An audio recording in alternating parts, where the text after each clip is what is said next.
ፀሓይ ታሪኽ ዝሸልማ ምብራቕ ፍትሒ ደደቢት ዝሽማ ፀሓይ ዘይትዓርባ ኩሉ ሻዕ ንጎሆ ናይ ሰንበትከል ሚድያ ደደቢት እንሆ ምስረታ ሃገረ ትግራይ ዝረጋገጽ ብእኒ ምስርተን ትካላት ዳእምበር ኣማዕዲና ብንርኤን ናይ ዓዲ ሃገር ትካላት ይኾና ሃየ ትካልና ንሓግዝ ዘንበት ዝዓመመት ውራይ ስለዚ ደደቢት ክትዕንበብን ክትዓቢን ሽርሕል ጠላትና ክጽልምትን ደደቢት ንሓግዝ ኣባላት ደደቢት ንኹን ደደቢት ሚድያና ልሳን ህዝብና ደደቢት ቲቪ ብዓወት ክኽንበት ዝዓመመት ውራይ ደደቢት ሚድያና ሚድያ ህዝቢ ትግራይ ደደቢት ሚድያ ህዝቢ ትግራይ ደደቢት ሚድያ ህዝቢ ትግራይ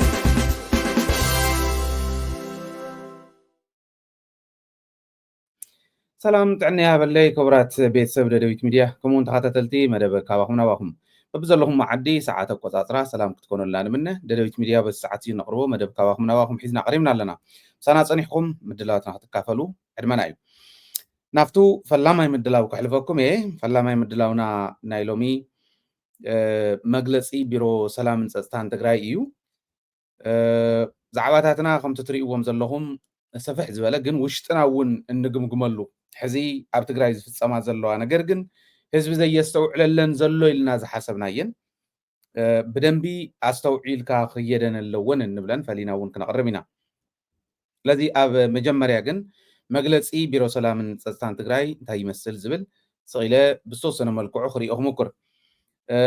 ሙሉእ ትሕዝቶ ናይቲ መግለፂ ክትሪኡ ትደልዩ ክተንብቡ ትደልዩ ኣብ ፔጅና ፌስቡክ ፔጅና ኣብ ናይ ደደቢት ሚድያ ኦፊሻል ፌስቡክ ፔጅ ኣለኩም ማለት እዩ ቢሮ ሰላምን ፀጥታን ላም ባልዋለበት ኩበት ለቀማ ኢሉ ኣርእስቲ ዝሃቦ መግለፂ የውፅእ ዘሎ ላሕመብ ዘይበዓለትሉስ ኩበት ወይ ከዓ ክቦ እንብሎ ንሕና ብካሊእ ከባቢ ኪቦ እውን ይብልዎ እዮም ኩበት ከዓ በምሓርኙ እዩ ክቦ ዝደረቐ ዒባ ከፍቲ ማለት እዩ ስለዚ ከፍተብ ዘይወዓላሉ ላሕመብ ዘይወዓለትሉ ክቦ ምእራይ ኢሉ ይሰይምዎ ዘሎ ኣብ ዘይወዓልሉ ኣብ ዘይኣበስኦም ኣብ ዘይበደልዎ ኣብ ዘየጥፍእዎ ጥፍኣት ኣጥፊኦም ተባሂሎም ይሕመዩ ንዘለዉ ይውቀሱ ንዘለዉ ሽሞም ይፅልም ንዘሎ ኣባላት ሰራዊትን ኣዝደት ሰራዊትን ትግራይን መሰረት ገይሩ ዘውፅእ እዩ ብፍላይ ከዓ ብጀነራል ምግበይን ግብረ ኣበሮቹን ኢሎም ዘውፅዎ ብናይ ኢትዮጵያ ሚድያታት ኩለን እንተሎ ብናይ ኢትዮጵያ መከላከያ ፌስቡክ ፔጅ ዝተለጠፈ መሰረት ገይሮም እዮም ኣውፅኦም ዘለዉ ስለዚ እዚዩ ዘየለን ዘይተገበረን ምዃኑ ጀነራል ምግበይ ኮነ መሳርሕቱ ብፀቱ ውዕል ፕሪቶርያ ብኣግባብ ንክትርጎም ህዝቢ ትግራይ ሰላም ንክረክብ እቲ ዓዲ እቲ ከባቢ እውን ሰላም ንክረክብ ዝሰርሑ ዘለዉ እምበር ፀረ ሰላም ኮይኖም ፀረ ውዕል ፕሪቶርያ ኮይኖም ካልኦት እንዳኣዘዙ ወይ ሰላም ዘፍርስ ስራሕቲ እንዳሰርሑ ከም ዘየለዉ ብግልፂ ኣቐሚጡ ኣሎ ለዚ ሙሉእ ትሕዝትኡ ክተንብቡ ዝደለኹም ኣብ ፔጅ ንኣትኹም ክተንብብዎ ትኽእሉ ኢኹም ክብል ደልየ እቲ ትሕዝቶ ግን ብዓብይኡ ኣይወዓሉሉን ኣይተገበረን ሰላምን ውዕል ፕሪቶርያን ብዕቱብ ሰሪሖም ንክትግብሩ ብኣግባቡ ንክትርጎሙ ዝገብሩ ዘለው መራሕቲ ሰራዊት ትግራይ ብከምዚ ሽሞም ክፅልም የብሉን ናብ ዝብል የቕሚጥዎ ዘሎ ለዚ እዚዩ ኣቲኹም ክተንብብዎ ትኽእሉ ኢኹም ትሕዝትኡ ግን መይንሊ እዚ ካብዚ ቀፂለ ዘቕርበልኩም ናይ ጌታቸው ረዳ ዘለሉ ኩነታት ምርኣይ ኣድላይ እዩ ብሓደ ገፅ ክልተ ግዜ እንታይ እዩ ዝበሃል ወዲ ዓሻስ ክልተ ግዜ ይውቃዕ ይበሃል ወዲ ዓሻስ እያ ክልተ ግዜ ይውቃዕ ዝበሃል ምስል ኣሎ ጌታቸው ረዳ ትግራይን ህዝቢ ትግራይን ዝደልዮ ነገር ከይገብር ዝኣዘዞ ከይገብር ንኣብይ ኣሕመድ ኣሚኑ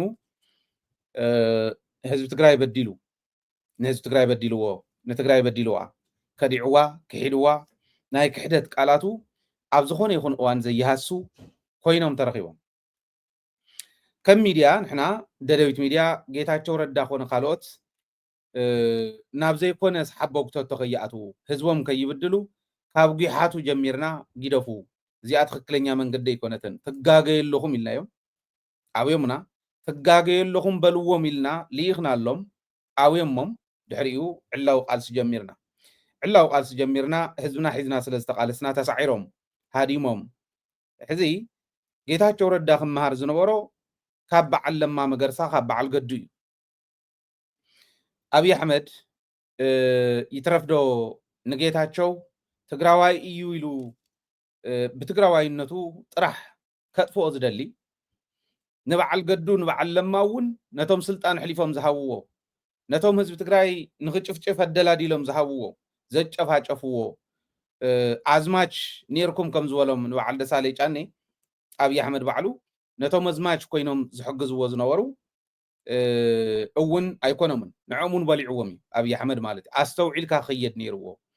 ነዚናን ጌታቸውን መኽሮ ነርና ነዚናን ካልኦቱን መኽሮም ዘለና ለዚ ጌታቸው ካብ ለማ ክመሃር ካብ ገዱ ክመሃር ካብ ካልኦቶም ክመሃር ነይርዎ ንህዝቢ ትግራይ ክሒዱ ብዝኾነ ይኹን መለክዒ ክንድዝ ደገፈ ይደግፎ ክንድዝ ሃበ ገንዘብ ይሃቦ ብዘየግድስ ንህዝቢ ትግራይ ክሒዱ ንኣብይ ኣሕመድ ዝድግፈሉ نأبي أحمد زأمن اللخنات أين برن نتم بصوتو نتم مسؤو ناي تصديق قصل مسيلهم زين السم مسيلهم الزنورو مخته عب أندر أيوم نوعلون ززور الله نوعلون مسحاجرو وصل لازم نبره مخته أو مسؤو ليتم كترن مستلع قاش حزو علون زحدرن زنورو خديعو نتسلع أمينو نصم بزولوني يزخيد بتاستشم كلها يزورد حزب تقرأي ينقفني حوحاتي تنقفني كالي يوردني تشمني يزوردني لشمتنا أبي أحمد كشكم كله نتقرأي نخالات كوينهم حدقاهم صلاة خلو نقرات كزارب كله بعلو أبي أحمد ونستقوم اللهم تمالو ونسمعكم زنورنا مجلس اسكعمو ساقون زوص حلو ناي جيتاچو مغري أبيري غايو مخردو خمسي ولا لو كلا زول سوات يسان انت ايتكم نام مخرد خدو بعلي ابدواي وانتظارو وصلوا زخون فان يسرح لهم سير ترى يسرح له يلكا لنا يوعلها نمصوتكا خفيلكا خطرادادو من التخيل اب طربيزا زوريا خفيلكا خطرادادو من التخيل سواتكم زيركا قليعها امها عبزي وعلوو عبزي غورو كوم غيركا شوما مصليمكا تموليسو تدلاز مصنا حزبخا مخانو طفيقاس نسو غيركا دحريو بعلكوا خم زبلكاس بوشت انتاي كتبل كم تخيل كطفعنا يخل قلصي قال بقال جيتاچو استزاربا ايو ابي احمد وندقيموا عند الفو عند سوچ ጦርነት ይውልዮም ኢትዮጵያ ተዳኺማ ላይ ይውልዮም ኢሉ ይዚዱ ዘልዓለሉ ከይትርስዕዎ እቲ ሕዚ ኣብ ልዕሊ ጀነራል ምግበይ ይኹን ኣብ ልዕሊ ካልኦት ጀነራላት ዝወፅእ ዘሎን ክወፅእ ተዳልዩ ዘሎን ናይ ጸለመ መግለጽ ከዓ መሰረቱ ናህና እዮም هلخ متهل لاخن النوع علغا مون النوع علغا تهالاريخكاس عب كند خفيل كا فتحو حزبها غيبدل استوعيل كا كند خدكدو نصلاي دلا قبيل كا حزبها ختچفچف اب عنيني زلو بوليتيكا تግራይ ዝገብሮ ዘሎ ጌታቸው ንሳይየ ለዚ እዚ ዝበደለ ጌታቸው ህዝብ ትግራይ ናብ ናይ عنيني ፖለቲካ እንክሊል ዝወልና ሓደ ግዜ ተስታውስዎ እንተኾንኩም ጉዕዞ ፖለቲካ ትግራይ ናብዚኣ ንኽተኣቱ ዝገበራ ጌታቸው እዩ ንጻድቃን ሰሚዑ ጻድቃን ከዓ ናይ ማእኸል ዓዲ ተላኣኽ ኮይኑ ናይ ጻድቃን ድሌት እስካዕ ናይ ኢትዮጵያ ፕሬዚደንት ምዃን ወይ ጠቅላይ ሚኒስትር ምዃን እዩ ነይሩ ኣብይ ኣሕመድ እውን ይላገጸሎ ኣለኹ ኢሉ እዩ ኣትይዋ ጻድቃን ኣብ ኩናት እዋን ኣብቲ እዋን መኸተ ጻድቃን እንታይ ይገብር ነይሩ ኣብ መኸተ ኣይመከተን ኣይበለን ኢሉ ሃይለ ኢሎም ከውሪ እዮም ልብ ኢልኩም ኣስተውዒልኩም ሕሰቡ ኣብ መኸተ ዝነበረ ጸገም ትግራይ ዝረኣየ ብትክክል ተልእኾ ዘይነበረ ሰብ እንተኾይኑ ድልየቱ እውን ንትግራይ ከም ዝገብረልካ ኢልና ኣብይ ኣሕመድ ቀሪቡ ዲፕሎማሲ ናይ ኢትዮጵያ ኣብ ኢድ ጻድቃን ምስተጨበጠት ንኣብይ ኣሕመድ እውን ፈንቂሉ ዝኾነ ነገር ክገብር ድልየት ከም ዝነበረ ጻድቃን ንምግማት ፖለቲካል ኣናሊስት ምዃን ኣየድልን ስለዚ እዚ ነርቱ ኩነታት ነዚኦም ኣሚኑ ዝኸዶ ጌታቸው ኣነ ማለት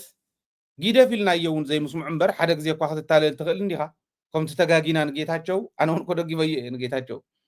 ጌታቸው በቃ መለስ ክትክእ ዝኽእል ሰብ ደኾን ይኸውን ናብ ምባል እውን በፂሐ ነይረ መለስ ኣይኮነን ተራ ኣብ ፅርግያ እትረኽቦ ሰብ ናይ ትግራይ እውን ክትክእ ዝኽእል ሰብ ኣይኮነን ካብኣቶም እውን ንታሕቲ ኮይኑ ረኺበዮ ተጋጊኻ እትድግፎ ተጋጊኻ እትገብሮ ነገር ክህሉ እዩ ይደፍ እንዳበልናዮ ግን መገጋዩ ንህዝቢ ትግራይ ዋጋ ክፊልዎ ካብ ለማን ካብ ጎድን ክመሃር ነይርዎ ዝበልክዎ እውን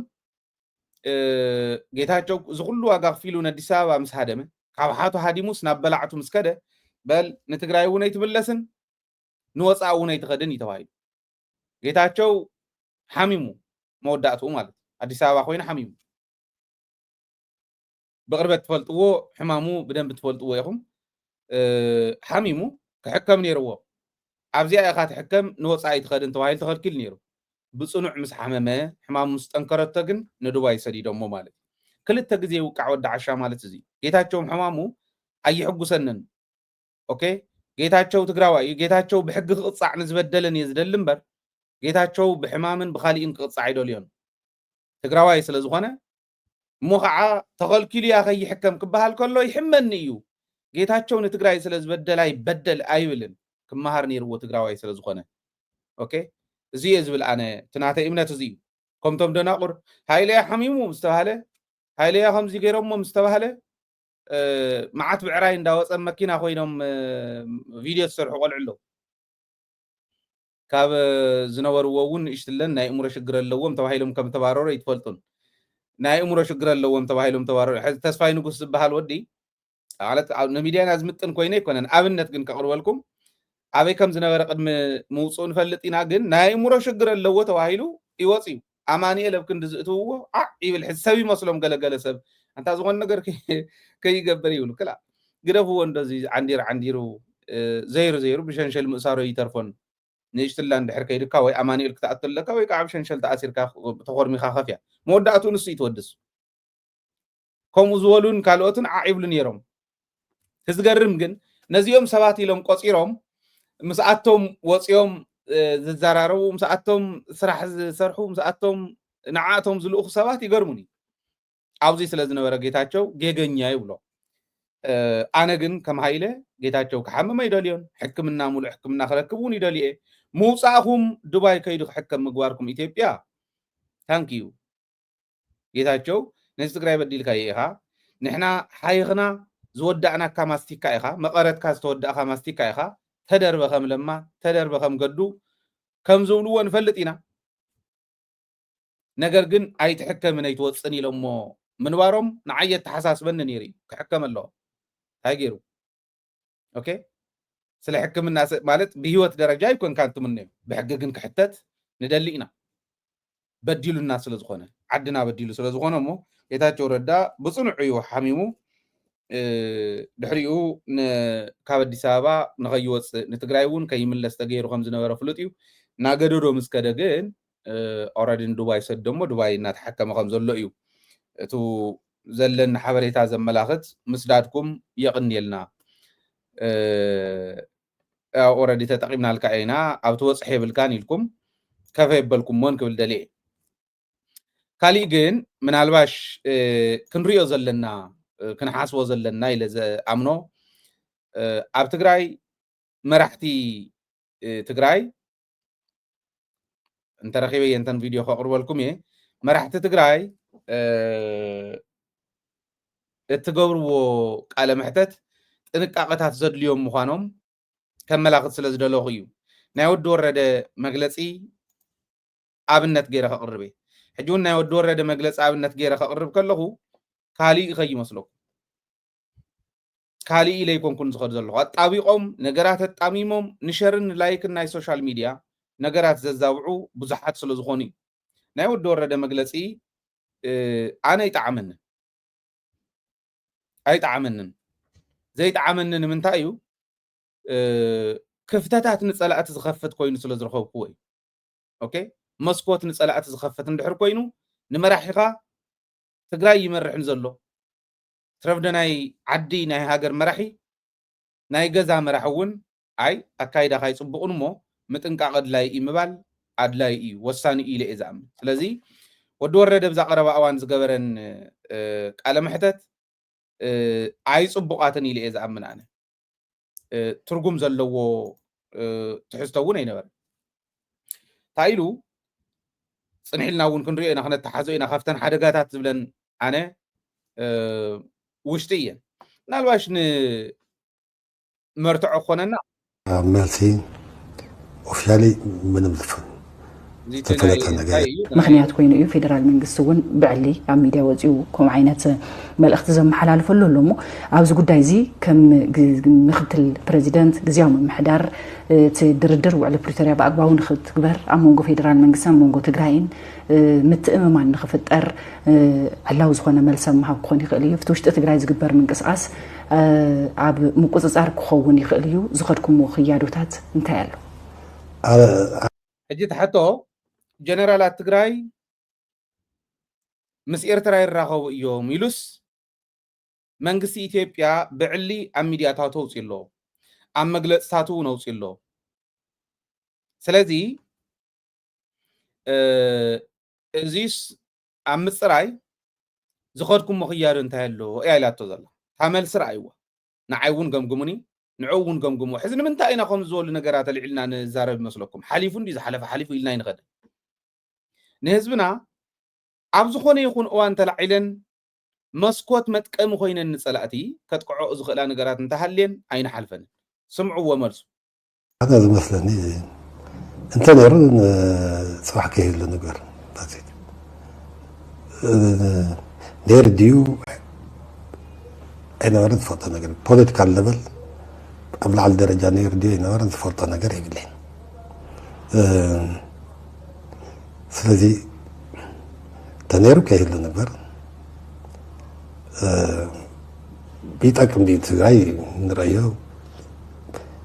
ሕዚ ምስ ዘለና ፕሪቶርያ ኣሎ ፌደራል መንግስቲ ኣሎ ሕዚ ዘሎ ነገር ዝኽሲ ትዝበል ይሰምዕ እየ ነዚ ደው ንምባል እንታይ ፃዕሪ ከይድኩም ዝብል መጀመርያ ነይሩ ዶ ዝብል ክበል ኣሎ ተዋና ግን እንተ ነይሩ ፅባሕ ከይህሉ ነበር እያ ንሳይ ዘድሉ ኣነ ድሕሪት ብዙሕ ክሳይ ዝፈጠርናዮን ዝኣተናዮን ዝተቋሳሰልናዮን መዓት ነገር ክህሉ እንዲ ካብኡ ንዕፀዎ ንቅድሚት ንኺድ ትማድ ዝነበረ ሕማቅ ፅባሕ ከይህሉ ነበር ኢንክሉዲንግ ትሕዘልከ ከምዚኣ ድያ ትበሃል ከምኣ ድያ ትበሃል ክጅምር ከሎ ክስታይ የብሎ ገለታት ዝብሉ ኣነ ማለት ቃላት ኣልዒለ ከብል ደልየ ይኮነ ሓደ ሓደ ሰብ ከምዚአን ይወስደን እሞ ነገራት ጠላሊፉ ኣላሊሙ በቃ ወይ ናብ ከባቢውነት ይወስዶ ወይ ንግሉ ይወቅሶ ከም ዘለኹ ይፀርፎ ከም ዘለኹ ገይሩ ይወስዶ መራሒ እዚ ግለሰብ ኣይኮነን እንታይ ማለት እዩ ክስታይ ሕዚ እቲ ክስታይ ናልካ ወይ የብሎ ገለ ባይዞ ወይ ናይ ስፒች ፕራክቲስ ዝግበረሎም ዩቱብ ኣለው ዩቱባት ኣለው ፌስቡክ ፔጃት ኣለው ብጣዕሚ ፍሉጣት ዝበሃሉ መደረ ከመይ ይግበር ኢሎም ዘምህሩ ኣለው ተምሃሩ ዋ ቀሊል እዩ ዓበይቲ እዮም እዚኣቶም ከዓ ሕልፈቶም ሙሉእ ኣብ መሪሕነት ዝነበሩ እዮም እንታይ ኮይኖም እዮም ከምኡ ዝበለ ስኢሉ ትርጉም ዘይብሉ ኣብ መንጎ ስኢሉ ግዜ ዘናውሕ ዓይነት ነገር ዝገብሩ ኣይዶን ኖ ብሂወት ትህሉ ትኸውን መምህር ነይራ ናህና ኣብ ኣይ ቲንክ ሻውዓይ ሻምናይ እንዳሃለና ፍሮይን ትበሃል ናይ ኣምሓርኛ መምህር ነይራትና ብጣዕሚ ጎበዝ መምህር ነይራ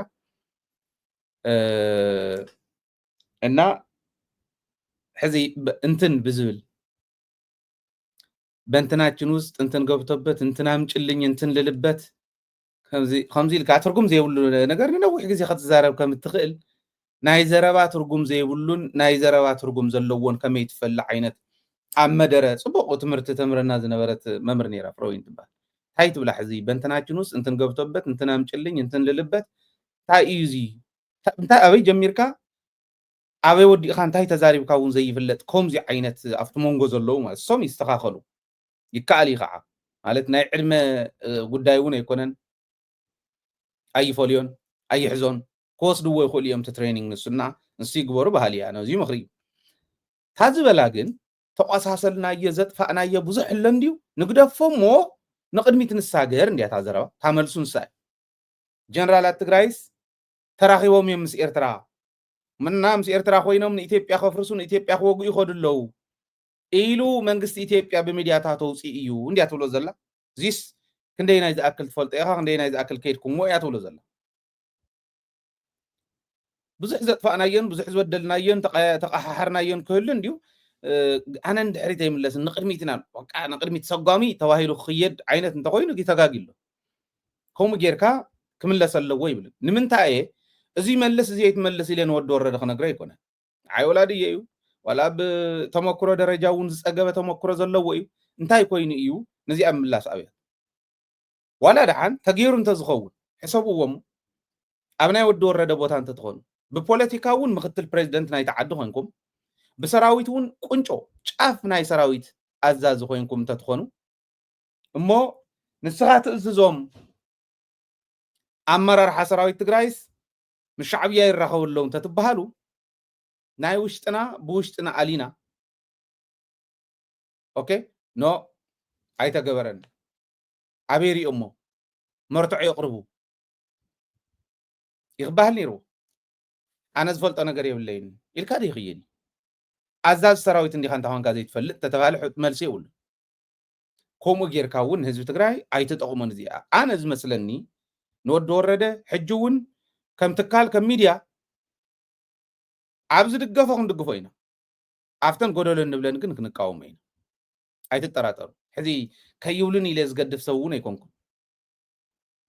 ከምኡ ኣይኮንኩም ብሚድያ እውን ከምኡ ኣይኮነን ከይብሉና ይንብለን ብኸባቢ ከተሓዝዎ በሊሎም እዮም ሓደ ግዜ ንወዲ ወረደ ከምዚኣ ገይረ ወቂሰ እዩ ብኸባቢ እንተዝኸውን ነይሩ ሃይለ ንበየነ እየ ዝድግፍ ናይ መጀመርያ በየነ ወዲ ቁሸተይ ብኸባቢ እንተዝኾን ነይሩ ሃይለ ብኡ እንተዝኸድ ነይሩ ህዝቢ ክፈልጠለይ ስለ ዝደሊ ኣብቲ ካሊእ ከባቢ ዘሎ ህዝቢ ትንዓይ ኣተዓባብያይ ዘይፈልጠኒ ክፈልጠኒ ምእንታን ፈልጠኒ ህዝቢ ትግራይ ብደንቢ ግን ዕሪ ክፈልጦ ምእንታን በየነ መደገፍኩ በየነ እየ ጀሚረ ክወቅስ ጌጋ ስለ ዝሰርሑ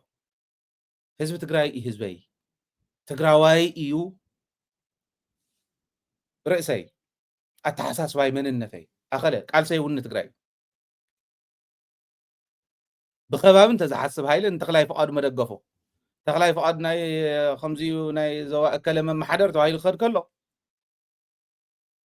ብኸባቢ እንተዝኾን ከመይ መገበርና ነይሩ ልቢ በሉ ከምኡ ኣይኮነን ወዲ ወረደ እውን ይፀርፈኒ ኢሉ ኣነ ፀሪፈየ ይፈልጥን ፀሪፈየ ይፈልጥ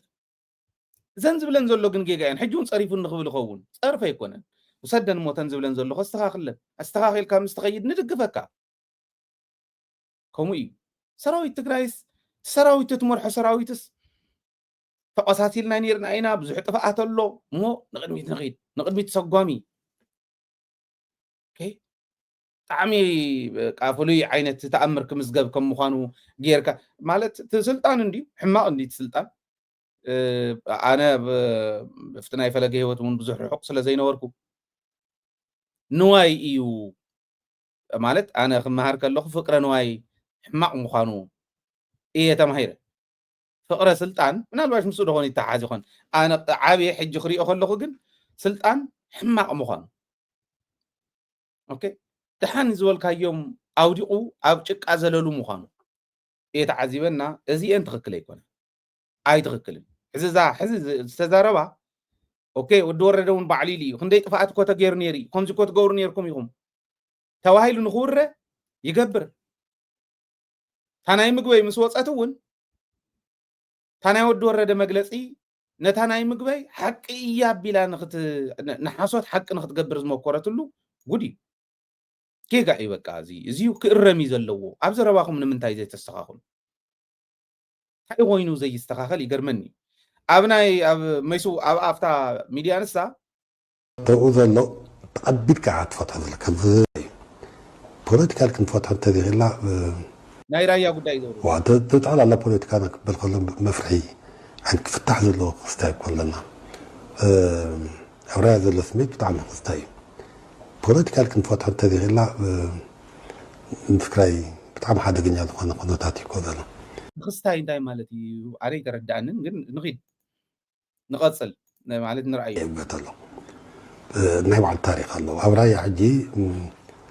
وتطلع على بوليتيكا بالقلم مفرحي عندك فتح له خستاي كلنا أبراي ذا الثميت بتاعنا خستاي بوليتيكا كنت فتح تذي غير لا فكراي بتاع حدا جنيا أنا قناتي كذا تأذل إيجيكا خمسة إيجيكا كلام تعذب على أي قناة بقى نايم على التاريخ الله فتأذل له تقبل كعاد فتح ذلك وصل له نهاية خستاي انتهيت التاريخ انتهيتنا يوعى التاريخ أبراهيان وين تفتر نجار يلا انتهي ولكم زل زردعكم تهليكم حزي بعلون قيمني اللي خالقتونكم نعو مال زين شوب سوات كعمي يسوم خالقت من شوب تنتمصيمكم مخبليو كن جاين زي تردون أبراهيا زلوا بقى فلوي مكرهم مخانو زي عقبة الليل أينا يتقرأوا عجيب بس راح أخوم يترفنا بزرواهم وناي عقبنا نو بس قوروا ومدرون كوينا زي عقبنا أنت أنا أساس جيتها تشوس حساسيون زي اللي بزو كل المدرخ مسوا عند أتوت زرواكوا يخلني حجكو ودباون كم بوليتيكاون كم أخي تخوننا يفرحي كلهم سؤالك مالت تحسلت أنا يكسر عنبر هزو علي فلت زول خو يخون يفرح أبرايان وينو صقم يلا أو كل تقراي صقمل أبرايا زلا صقم حجي حماقات أمرر حنيرنا إنا زولو حزب التاليلوم مناقسي التاليلوم ما سلطينهم أبلع الحزب مكرا خبصح مناقسي كودو يسعر له حزوهم ويلكي بعد ردائي بعد هفت غير ستاينيوم زقورنيو تايمز قورنيو أبرايا مجمريا جيتاچون توريدو خينات كخفت يلوم نتهزب تيرر لا يقوم لصنيو جيتاچون مسورده منم تباهل ነገር የለ እኔ ማለት ምናብጥዕና ክምለስ ሰናይት ምንይተይ ክገልጽ እደሊ ናሙሉ ጥዕኑ ክምለስ ጌታቸው ወሪዶም ግን ሰብ መቀያረለ ይልኩም የአብይ አህመድ ታመቀያሩን ነገርናኩም ይና ካሊ ሓዳሽ ነገር ይብላ አብና ጌታቸው ቦታ ታደሰ ወረደ ተቀይሩን አኸለ ታይሞጽ ይልሕዚ አፍታ ናይ ራያ ዘላ ጸገም ከይትፍታሕ ታደሰ ባዕሉ ይቆላልፋሉ ኢለ ዝሐስብ አነ ትክክል ይኮነት ተመለሱ አበይዳ አለ ተኺናት ጌታቸው ምስ ወረደ መጽኢ ኺናት ይልኩም መምነወርኩም በዓል ሃፍቱ ባዕረዳ ይኽባሃሉ ኸለሎ ተፈጠረ ነገር የለን ሕዚ እንደውም ሓደ ሰብ እንኳ ወረደልና ዝለቆታ ይብልዎ አነ ቃል ክጻ ክብሎ ደሊ ይኮነ ግን ከማ ይብሉ ቅዳድ ለቆታ ዝኾነ ሰውይቱ ዘይ ሓሶትን አጉል መጽዋዕን ካሊ ዘይብሉ ትርጉም ዘይብሉ ብሽምራያ ዝነግድ ከም ዝበሃል ሰብ እንደውም እንኳ ወረደልና ዝብል ይበዝሕ ግን ከም ዝኽብል ከሎ ህዝቢ ተገይሩሉ ይኮነን ኣብ መላእ ትግራይ ጸገመሉ ንራያ ንኻሊ ከባቢ ጥራሕ ዝወሃብ ይኮነን መንእሰይ ከሰልጥኑ ኣብ ቦርደራት ዓፋር ቀዲሞም እዮም ጀሚሮም ዞም ሰባት እዚኦም ጊደፉ ሓዝዎም ኢልና ተዛሪብና ኢና ኣነ ውዳበታት ክህሉ አይደሊ ሓመድ መኾን ኢሎም ዝተጣየሹ ቆልዑ ሓመድ እከለ ይኹን ጸገም የብለይ ንትግራይ እስካዕ ዝጠቐመ ግን ሕጂ እውን ሓመድ እንታይ እዩ ዝበሃል ናይ ኦፍላ ሓመድ ኮረም እንዳተባሃለ ከምኡ የጣይሹ እሞ ነዚኣቶም ክጥቀሙሎም ዝምኩሩ ሰባት እዩ ፖለቲካዊ መጥቀሚ ከይትኾኑ መናእሰይ መጥቀሚ ፖለቲካ ከይትኾኑ ምስ ሰራዊት ትግራይ ገጢምኩም ያ ክትስዕሩ ኢሎም እዮም ዘስልጥንኩም ዘሎ ይፈልጥ እየ ኣነ እዚኡ ሰብ ከይሰጊኢልና ሲልና ንገድፎ ኣይኮነ ይስልጡን ኣለው ምልሻ ይታለሉ ኣለው ወለከ ኣብ ራያ ተፈፀመ እውን ቀሊል ኣይኮነ ኣብ ልዕሊ ተኡ ዝኒሄ ኣርሚ ዝተፈፀመ እኮ ቀሊል ኣይኮነ ሓደ ቀቲሎም እዮም ተታለሉ ሰባት እዮም ቶም ዘታለሉ ዘለው እንተዘይተታሒዞም ቶም ዝታለሉ ዘለው ክቕፅሉ ይኽእል እዮም እስካዕ ህይወቶም እስካዕ ትስእኑ ማለት እዩ ሽግር እዩ ደቅኹም ከይትስእኑ እዩ ማለት ኣብዚ ኣብ ናይ ራያ ኣብ ሓደ ከባቢታት ንኣብነት ኣብ ዛታ ቆፍላ ኣብ ላማጣን ራያ ላማጣን سلست عينت من محدار تسأجم الله زولا زلا ودورده بزعم بتزي فتحنا يزولا زلا خو مغير كاي كونن زغيت مس حزب رايا تورد ناب حزب وريد كان تايصغمكم تبل تاصغم تفتحل ابرايا صغم الليل كان ابي احمد نغير كاي ابرايا صغم لامو تاصغم نبار عيا فيول نوسخلا نداد نوسخلا يلو مخادو يترف نعويه اندو زولكم زلو استخاخلو كما يكون نابنت ገለገሊም ባዓል ሃፍቱ ዝሓዝዎም ጌታቸው ያ ናይ ጌታቸው ምምሕዳር ዝበሃልኒ ናይ አምሓራ ምምሕዳር ውኒ ናይ ተኸማሕድር ዝግብኦ ልክዕ ከምተን ካልኦት ጣብያታትን ወረዳታትን ናይ ኢትዮጵያ መረፃ ዘይገበራ ናይ 2005 መረፃ ዝጥቀማ ዘለዋ እንተኾነ እቲ ድሓር ዝተመረፀ ዝተገበረ መረፃ እውን ተቐባልነት ይረክብ ተዘይኮነ ግን ዝነበረ ነባር أمرار حنا حوحات توكالي إزيو زمرحو عني إزيو ميم كستخاخل زلو ناي جيتاتشو زبهال ناي قلسب مخعا طعي مرح غيخون زي ربح عدد شيء مرحي إزيو أين داليون يدليكم تنايا محارا أيناتو نيبوتو إزي ناهنا مريحنات إتهزو زمرحو بهزو تمريس اسكع زغير إذا كن قبرك نقول لنا اللي كان هتز برديقة يخيد نير زي يكون نزق برزل ناي عبرايا كاليس أجمون كنقرك أنا نود دور رديز نقرزل كاستخاخل أنت خوينس بقى زي عقبته الليل زي عقبته يكونن زي معقابه يكونن سجم رؤي سجم تريو زل خاص سجم ناي صلاتي سجم يزلو ناي وشت ناي دقن صلاتي إذا يوم بحقن بسرعتني خا خدو ኣብ ትግራይ ክፍተት ከም ዘሎ ጌርካ ንጸላእቲ ነጌርካ ግን መሳርሒ ጸላእቲ ክትገብሮ ነቲ ህዝቢ ኣይኮነን ክኾን ዝግበር ናይ ፀጥታ ሓይሊ እንተሪኢኹምስ ኣብ ወረዳታት ኮሮም ዛታን ኦፍላን 7 ዓይነት ፀጥታ ሓይሊ ኣሎ 7 ዓይነት ፀጥታ ሓይሊ ሰለስተ ምምሕዳር ኢለኩም ኣለኹ ናይ ጌታቸው ናይ አምሓራን ናይ ሕወሓትን ዝበሃል ምምሕዳር ኣሎ ህዝቢ ከመይ ይሳቀኹም ዘሎ ራእዩ እዚ ዘይዕግበት እንተይኮነት ስርዓት ናይ ምትሓዝን ናይ ዘይምትሓዝን ጉዳይ أو كالي إخوان الله كم نوين زورة ده يكونن كل دليل تستحيل شو عت تستحيلي عينتها تستحيل زولكم كعا بوليس تقرأ له ميليشيا تقرأ له سراوي تقرأ له أفتن كدمي لز جلس كون أو وردات كروم ذاتان أوفلان بعلها فتن بعل ردا أنز حزام ما ذاتان لو وزلوا ميليشيان بوليسن إن هنا جيتها شو نوال زخيد أنا مالت نيشتلن كحفرون يزقبهم حام شاي مكلا كيالله شاد شاي فيدرال بوليس الله شاو عينهم حرام اللي شام بوليسنا زيوم يمن تهزب زعم صوت الله تناي جيتاتشو زبل نيشتلن حفروا نيشتن مالت سوكينكم حساب تخيلكم يكو عدو الشات أسوكي عدو الشات أسبي تنحزز وطأ زلوا مجلس انتي ترفه نخوطأ متصلعت خوين السرح زنبر سبي نصلعتي مسارح زقبل سبي قال بقال يريكم زي تباهل زي تقبره تزاري አንዳንድ በእኛ በኩል ውስጥ ያሉ ሰዎች ምን ኢንተርቴን ማድረግ ጀመሩ ጥቂት ሰዎች ምለን አይ የኢትዮጵያ መንግስት በጣም የተዳከመ ስለሆነ ከኤርትራ ጋር ተጋግዘን ከፋኖ ጋር ተጋግዘን ይላል ይሄ በአደባባይ የሚነሳ ነው እየነገርኩ ያለው ይሄ አያዋጣም ለኔ ፋኖም ኤርትራም ከአብይ ጋር ያላቸው ጠብ እንደ ፈርስት ፕሌስ ከትግራይ ጋር ያላቸው ግንኙነት ያስቆመ ሂደት ስለተፈጠረ ነው የፕሪቶሪያ ስምምነት ስለተፈጠረ ነው زي أيلو فانهم إرتران نسرحين عزولو قالوا بدن بغير زفال طومي بلالو أبي حمدون عند سووش ألفو خمزي وليوم نايتي بياسراو التداغيمي وليوم أني أي مسألة يميلو نصبح يتاق عن جنرال مقبي نفانو ياي إزازيلو موسيوم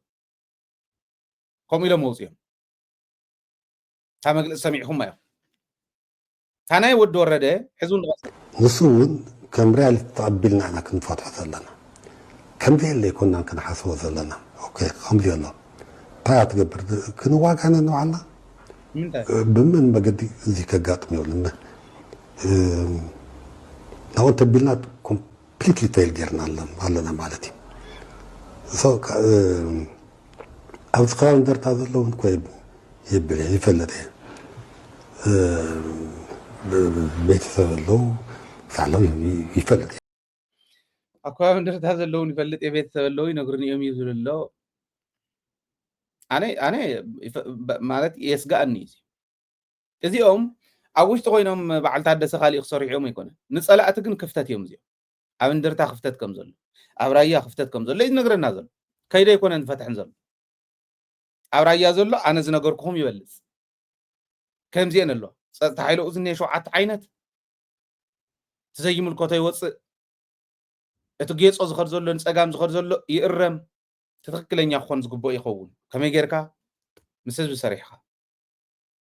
ሰለስተ ዓይነት ምምሕዳር ነቲ ህዝቢ ተሳቅዮ ዘሎ እውን ይወፅእ መንእሰይ መሬት ክረክብ ናይ ስራሕ ቦታን ናይ ስራሕ ዕድልን ክረክብ ከይስደድ እቲ ህዝቢ ሰሪሑ ክበልዕ ፀጥኡ ክሕሎ ሰላሙ ክሕሎ ክለምዕ እንድሕር ኮይኑ ተን ዝብለን ዘለኹ እየን ተን መፍትሒ ከምኡ ጌርካ ኣይኮነን እንድርታ እውን ፀገም ኣሎ ንፈልጦ ኢና ኣብ እንድርታ ጥራሕ ኣይኮነን እንድርታ እታ ናይ መቐለ ምስፍሕፋሕ እንድያ እታ ፀገማ ሳብ እያ ሕዚ ከተማ ክሰፊሕ የብሉን ኣይኮነን ዝብል ዘሎ ክሰፍሕ ከሎ ግን መሬት ገባር ይወስዱ እሞ ነቲ ገባር ዋላ ድሓን ክንዲ ድላዩ 5 ሚልዮን ዋላ ሂቦሞ ንበል ንሓንቲ ዝተወሰነት መሬት ካሕሳ መሬት ንባዕሉ ምሕደር እውን ሂቦሞ ንበል ኣፍታ መሬት ንሳ ገዛ ሰሪሑ ኣፍታ ዝተወሰነት ፍርቃ ከዓ ነጊዱ ክነብረሉ ዝኽእል ናይ ከተማ ናብራ ኣለማሚዶም ኣይኮኑን ዝህቡ ትፀገም ንሱ ከተማ ክሰፍሕ ኣለዎ ኦኬ እንዳማዕበልና ክንከደልና ኢንዱስትሪታት ክሰፍሕ ኣለዎን ትካላት ክመፅ ኣለዎን ናብ ከተሙ ነገር ግን ገባር ናፈናቀለ ስለ ዝኸድ ናይ ከተማ ምስፋሕ ስለ እንፈልጦ ነቲ ገባር ቁፅሪ ሓደ እኹል ዝኾነ ካሕሳ ክወሃብ ኣለዎ ኣብቲ ካሕሳ ምስራሕ እዩ እንድርታ ፀገም ኣለዎ እንዳበልካ ፀገም ኣለና ኢሉ ዝመፅእ هو እንዳበለ ክመፅእ ዝኽእል ሓይሊ ይኮንካን ክትጠር ዘለካ እንታይ እዩ ፀገሙ መሬቱ ይውሰድ ኣሎ ከተማ ክሰፍሕ ስለ ዘለዎ ክውሰድ ኣለዎ ነገር ግን ግቡእ ካሕሳ ክረክብ ክኽእል ኣሎ ካሕሳ ገንዘብ ስለ ዝሓዘ ብዕራይ ፀሚዱ ሓሪሱ ደቁ ዘብልዕ ዝነበረ ገንዘብ ስለ ዝሃብካዮ ኣኸለ ክነብር ይኽእል ማለት ኣይኮነን ገንዘብ ክትህቦ ከለካ ከምዚኣ ጌርካ እንተሰሪሕካ ገዛ ታስተረፈት እዚ እንተነጊድካ ኣላ እዚ ንምንጋድ ከዓ እዚ ዓይነት ስልጠና ክንበካ ኢና ኣሰልጢኖም ንግድን ኢንዱስትሪን ይኹን ካሊእ ናይ ከተማ ምምሕዳር ይኹን እናተኸታተለ ኣብ ምንታይ በፅሑ ዝብል ፎሎ ኣፕ እናተገበረ ቢሮ ተኸፊቱ ነዚ ዝገብር ህዝቢ ከተመታይ እንዳኾነ እንዳሰልጠነ ሞር ኢንዱስትሪላይዝድ እንዳኾና ንኸይድ መሬት ይህብን ኣይኮነን ናይቲ ህዝቢ ግቡእ ካሕሳ እውን ይከፈለኒ ካሕሳ ተኸፊሉኒ ክሰርሖ ዝኽእል ናይ ንግዲ ዕድል እውን ይፈጠረለይ ናይ ንግዲ ልምዲ ናይ ንግዲ ተመክሮ ትምህርቲ እውን ይወሃበኒ እያ እዚ አንተ ጌርኩም ኣባና ጥራሕ ዲ ከተማ ዝሰፍሕ ኣብ ኩሉ ዓዲ ኮይ ኩሉ ሃገር ኮይ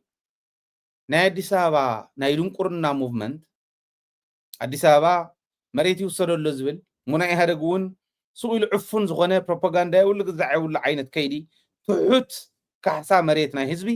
እንታይ ፈጢሩ ንኢህአደግ ኣፍሪስዎ ንሕወሓት እውን ከምኡ ከፍርሳ ዝኽእል ለዚ ሕወሓት እውን ክትሓስበሉ ኣለዋ እዚ እቲ መድሓኒት ወሪድኩም ምስ ህዝቢ ተዘራሪብኩም ምስ ሰብ ሞያ እውን ተዘራሪብኩም ከመይ ገርና ህዝብና ንልውጦ ከመይ ገርና ከተማና ነስፍሕ ሕሰቡ እዩ ካብኡኹም ካሊእ መማረፅ ሓደ ግዜ ተዛረብክዎ ነይሩ ኣነሲ ኣይዶን ነው ከመይ ከም ዝሓስብዎ ገለገሊኦም ይፈልጥን እምበር እንታይ ኢለ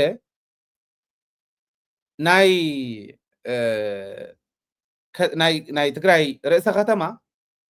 ኣብ ሓንቲ ንሳን ጥራሕ ክትኮን ዘለዋ ዝብል ክህሉ የብሉን ኦኬ ንኣብነት ሽረ ካልኣይ ከተማ እያ ብስፍሓት ብፅሬት ብናይ ከተማ ሚዛን ካልኣይ እያ ብትግራይ ካብ መቐለ ቀፂላ ሽረ እያ ኣብ ሽረ ዓበይቲ ትካላት እንተሃልየን ኣብ ሽረ ናይ ፖለቲካን ናይ ኢኮኖሚን ማእኸል ክትኮነልና እንድሕር ሰሪሕና ሽረ ጥራሕ እንተይኮነ ብስሩ ብታሪክ መፃፃና ታሪካዊ መፃፃና እውን ኣክሱም ርእሰ ከተማ ናይ ኢትዮጵያ ኮይና ርእሰ ከተማ ናይ ትግራይ ኮይና ናይ ትግራይ ትግርኝ ኮይና ዝመፀት እያ ኣብኡ እውን ከምኡ ስለዚ ኩለን ከተማ ይሰፍሓ መማረፅ ኣለና ሰኢሎም ቶም ዝዓውዱን ፖለቲካ መጥቀሙ ክገብርዎ ዝደልዩ ክረኽብዎ ከም ዘይኽእሉ ፍሉጥ እዩ ምክንያቱ ኣብ ሽረ ኮነ ኣክሱም ኮነ ዓድዋ ኮነ መቐለ ኮነ ተንቤን ኮነ ዓዲግራት ኮነ ካሊእ ሕሞራ ኮነ ፀገም የብሉን ኦኬ ማንም ከተማ ናይ ትግራይ ርእሰ ከተማ ትግራይ ኮይና ክትሰርሕ ከም እትኽእል ዓይነት ክፍፍል ፍትሓዊ ዝኾነ ናይ ሃብቲ ክፍፍል እንድሕር ተገይሩ ፖለቲካውን ኢኮኖሚያውን ማእኸል እንተገይርናየን ኩለን ከምዚ ዓይነት ነገር ይመፅእ ፖለቲካ ናይ ፖለቲካ ነጋዳይ ህዝቢ ከታልለ ይኽእል ነገር ግን ኣብ ዝኾነ ይኹን ቦታ ይኹንቱ ርእሰ ከተማ መሬት ክሰፍሕ ከሎ ናይ ከተማታት ኩለን ግቡእ ካሕሳን ግቡእ ስልጠናን ግቡእ ክትትልን ክግበረሉ ኣለዎት ማሕበረሰብ ንሕና እኮ ንመን ዲኹም ከተማሓድሩ ንሕና እኮ እቲ ሕብረተሰብ ከመሓድር እንተኮይኑ እኮ መሬት ወሲዱ ንሓደ ነጋዳይ ሂወስ ኣመሓዲሩሎ ማለት ድያ እዚኣ ከምኡ ይኸውን ዘለዎ ናይ መሬት ፀገም ናይ መሬት ዕደላ ፀገም ኣብ ትግራይ እኒሄ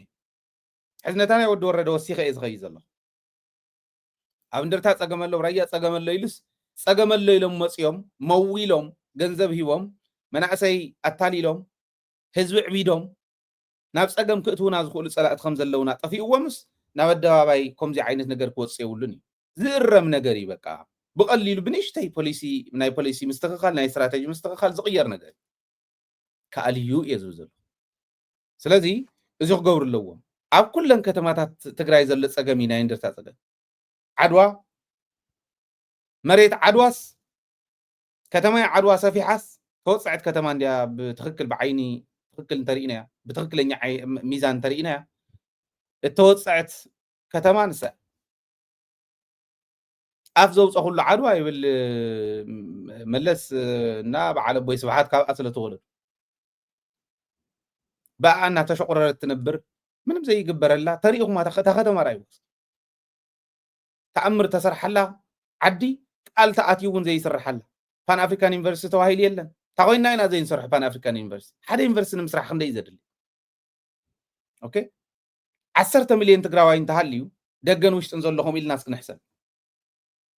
10 ሚልዮን ሸሽሕ እንተውፅኡ ክንደይ ይኸውን 10 ሚልዮን ህዝቢ ማለት ደሪቦም ናይ ብዙሓት እውን ክኸፍሉ ሚልዮናት ክኸፍሉ ዝኽእሉ ስለ ዘለውና ሸሽሕ እንተውፅኡ 10 ሚልዮን ህዝቢ ክንደይ ይኸውን 1 ቢልዮን ይኸውን ኣብ 10 ቢልዮን ይኸውን 10 ቢልዮን 10 ቢልዮን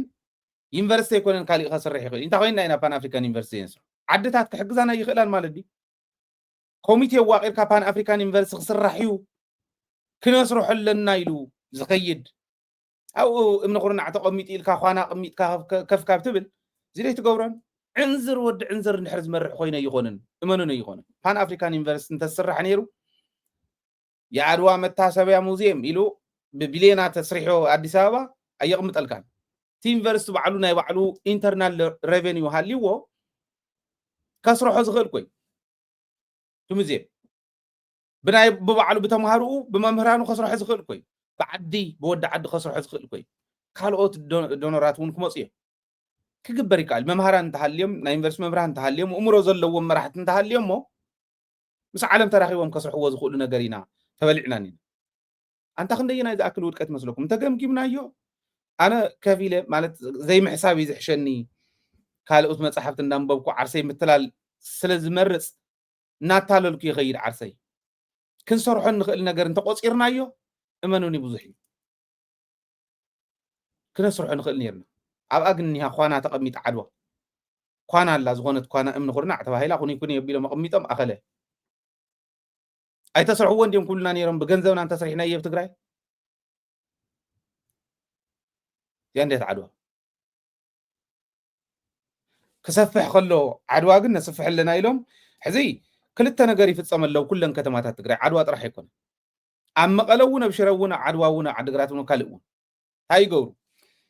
ሓደ መሬት ከተማታት ክሰፍሓ ከለዋ መሬት ገባር ስለ ዝውሰድ ነቲ ገባር ኣልቂቖም እዮም ዝሰድዎ እቲ ገባር ለማኒ ወይ ዋርድያ ናይቲ በዓል ሃፍቲ ነታ መሬት ዝገዝአ እዩ ተዓንተ ወይ ዝበልክዎ ይገብሩን እዮም እያ ኣየስልጥንዎን ግቡእ ክሓሳይዎን እቲ ሓደ ፀገም እዚ ይፍፀም ኣሎ እቲ ካልኣይ ፀገም ሓደ ሰባት እንተስ ገዛ ስኢኖም እንተስ ብሕገወጥ ወሪሮም ክሕዙ ሒዝና ኢና ኳና ኢና ኢሎም ክሕዙ يسرح جزاو تسقيلو فقدو خستاي يسرح مو دحرتا يقبرو توسنا وسن يسرح مو دحر تختما حقوت إلو جريدر حيزو إكسكافاتر نحازة نادفئ نافرس جزا يوعد تجزا سكع سرح جن كف في لميريو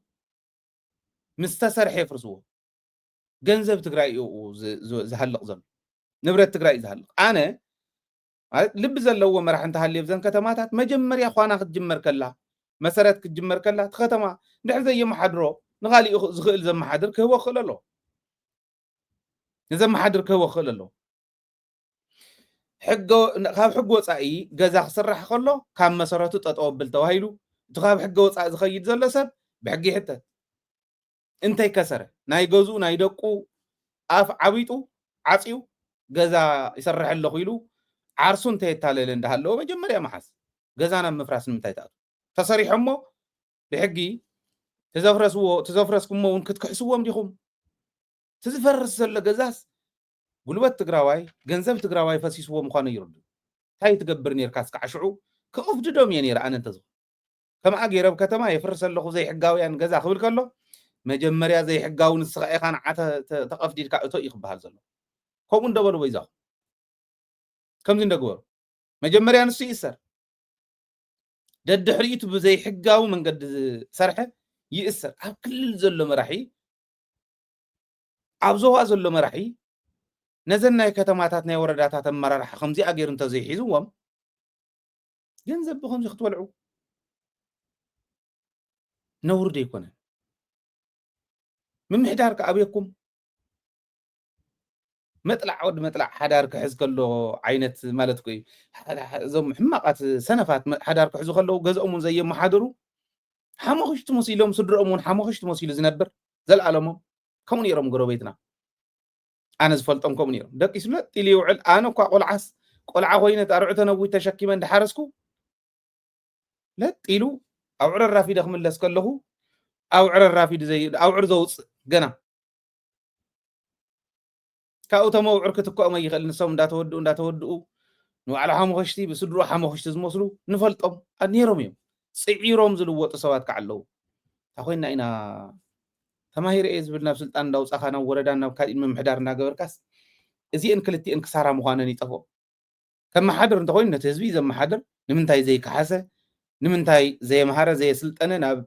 ناب ناي كتمان أبرا زي ساغورو سويلو من قد يقول فمونا وارديان ناب لمن أنزأتو تزبي نمنتاي سكع السرحو خفيلكم صنيحهم زي حقاو لكم تفرسو خان نمنتاي أنا نتوم نايزو أمرا رح لاوو مسكل الكوينم نتوم كم أزغور زلو ناي كتمان ناي وردان ممحدار مجمريا يأسروا دحريو نتوم زي حقاويان مرأيا يقوروا دحراي كم غيرو خي يسرح تهزبي يمهر له سيخ قبر زلو تهزبنا محادرو قدفو هالي قاسيهم مفراسن هزبي زي كحاسكايو زي مهاركايو سلسترف كان بلمنا مسدادن كيتخو زين التنققل سلازي تاود ورد زولا مرحاني تازيانيا كم غير كخفيت كان إيرترا إثيوبيا ناي بوليتيكا مسارح نخون عليف كام هاب تخكل يكون أنا جيت هاتشو زربا كواس مجلس إن جنرال مقبي وسيات اللور إخوم أنا جيت هاتشو زربا عنتو يزرع أخو نسات غطيلهم جنزب استوهاهم تلتلا غازيت إنيا تاتينا بهالتي فرقم دك درجي فرقم كارد تشكو لهم كم ATM زسرحو كم بعد إرمياس لقى سزولو يزيولو كشابيام قاسي نجاجرو يتقبضوا نجار بوانا النت يتورنت أو دماون أمارا كل المارك أمارا كللن مادكك لك التايو تلقواتشن وساينو يميل وسنوال زيري اليوم وسنوال يبل زنبري يمثل فشلاهم خاني في اللتي بايزوي حساوي إيو قدمونكم إيو جزء كم حدا خاب زي سب حدا يو فلتين عند على يكون يلو خوص الله خليه عدمنا هفتام كلنا غيرناي كم زول سبات نايزي أتوم متكم خوينم تذكر ماكم ممكن نزيهم نتلص أركان نتلق يتاچو يووم نيرم مردات حجوني وومي بعلو جيتاچو وصي تزاربا ايغن لب بل بعلنا نبلعهم زلنا باندا زل عالم كا باندا ناول تعد خصوعكا እዚ ኩሉ ዓብይ ዕድል ተባሂዎ ጌታቸው ብትግራይ ብታሪክ ትግራይ ኣብ ወርቂ ቀለም ዝፀሓፈሉ ዕድል ተባሂዎን እዩ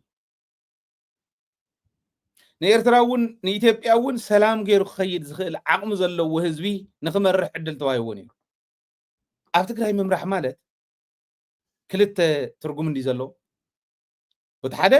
ዓቕሚ ክህልወካ ኣለዎ ርእሲ ክህልወካ ኣለዎ እቲ ህዝቢ በሊሕ ስለ ዝኾነ ካሊእ ከዓ ዕድለኛ ኢኻ እቲ ህዝቢ ስለ ዝሕግዘካ ስለ ዝድግፈካ ተኣምር ክትሰርሕ ትኽእል ኢኻ ባንዳ እንተዘይኮንካ ጠላም እንተዘይኮንካ ንከብድኻ ንጅባኻን ጥራሕ ትሓስብ እንተዘይኮንካ እዚ ኢና ክንርድእ ዘለና ጌታቸው ተዋሂብዎ ዝነበረ ዕድል ዋላ መከራ ብፀበባ ኮይና ይኹን ህዝቢ ትግራይ እኮ እቲ ህዝቢ ነዚ ትግራይ መሪሑ ልቢ እንተዝህልዎ ነይሩ ተሓጋጊዝና ተደጋጊፍና ደጊፍናዮ ደጉፉ ንድሓን ኢሉ ንኩሉ ኣረጋጊዕ ዝኸድ ሰብ እንተዝኾን ነይሩ ናብቲ ኣጉል ናይ በዓል ፃድቃን ተንኮል ናብቲ ትራፕ ንሱ ናብቲ መፃወድያ ንሱ እንተዘይኣቱ ጌታቸው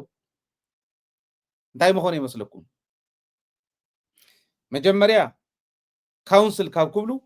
ኦኬታ ዝፈቀድኩምልና ምክሪ ቤት ብኣግባቡ ክንጥቀመላ ኢና ክንተሓባበር ኢና እቲ ምክሪ ቤትና ይመለስ ህዝቢ ትግራይ ከጣቕዓሉ ነይሩ ቡሕቡሕ ዝብላተን ቡሕቡሕ ዝብላ ንፈልጠን እየን ንሰን ትርጉም ዘለዎን ኣይኮነ ንዕአን እውን ኦኬ ንዑ በሉ ኣብቲ ግዜያዊ ምሕዳር ቦታ ኣለኩም ቦታ ዘይብልኩም ቦታ ክንበኩም ንኽእል ኢና ነተሓጋገዝ ነሳግር ዓድና ኢልካ ምምፃእ ይከኣል ነይሩ ከምፃ ነይሩ እዚኦም ትግራይ ንሓበረ ብዝኸደ ቁፅሪ ፀላእትና መሬትና እንዳለቀቁ እዮም ዝኸዱ ኦኬ ከምኡ ኢቱ ትረንዱ ንሶም እንዳለቀቁ እንተኸይዶም ትግራይ ነፃ እንተወፅያ ፌደራል መንግስቲ ኣብ ትግራይ ዘለዎ እምነት ንዓበየ እዩ ዝኸድ ዋላ እንተፀላአና ኤርትራ ተቃወምቲ ኣለውዋ ትውሽጢ ዝኒሄ ህዝቢ እውን ድልየቱ ንፈልጦ ኢና ስለዚ ናይ ሻዕብያ ጉዳይ ክረግብ ምግባር ይከኣል በሉ ክሓስቦ ነዚ ህዝቢ ንህዝቢ ትግራይ ሓደ ይኹን ኢልካ ምኻድ ይከኣል እዚ ክግበር ከሎ ናይ ኤርትራ ወደብ ቀይሕ ባሕሪ ክንጥቀም ንኽእል ኢና ንሕና ተጋሩ ሓቶም ስለ ዝኾንና ሰዋና እቲ ባሕሪ እውን ስለ ዝኾንና ኦኬ ንሶም እውን ሓትና ስለ ዝኾኑ ሰብዋና ታሪክ ትግራይ እውን ስለ ዝኾኑ ሓደ ስለ ዝነበረ እዚ ክንሰርሓሉ ኢና በዚ ክንሰርሓሉ ኢና ተረጋግዑ እቲ ባሕሪ እውን ብኡ ክርከብ ይኽእል እዩ ንኢትዮጵያ ምርግጋዕ ይከኣል